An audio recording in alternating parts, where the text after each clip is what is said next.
Hello' ৰাইজ, কি খবৰ আপোনালোকৰ? মই পিছে ভালে আছোঁ আৰু আজি বহুদিনৰ মূৰলৈ আকৌ এটা নতুন মিনি ব্লগ লৈ আহিলোঁ। আজি আছিল আমাৰ জাগিৰোড মহাবিদ্যালয়ৰ ছাত্ৰ একতা সভাৰ সাধাৰণ নিৰ্বাচনৰ দিন আৰু সেইদিনা আমি চবেই গ'লোঁ ভোট দিবলৈ।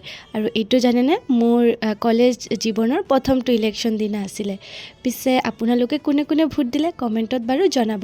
তাৰপিছত ভোট দি আমিতো খানা খাবই লাগিব এজ ইউজুৱেল। তাৰপিছত আমি গ'লোঁ খাবলৈ আৰু তাতে ইমান খোৱা আছিল বাৰু। আৰু তাতে আছিলে পোলাও আৰু চিকেন, একদম দগৰি মাৰি খাইছোঁ দেই চবে মিলি, কিয়নো এইটো জীৱনৰ প্ৰথমটো ইলেকশ্যন আছিলে কলেজীয়া জীৱনৰ, সেয়েহে চবে মিলি খুব এনজয় কৰিলোঁ আমি। তাৰে লগতে কলেজত পাতিছিল এদিনাখন মকড্ৰিলৰ কিবা, য'ত এই আৰ্থকুৱেক, জুই জ্বলিলে এইবোৰৰ পৰা মানুহবোৰক ৰেস্কিউ কৰে।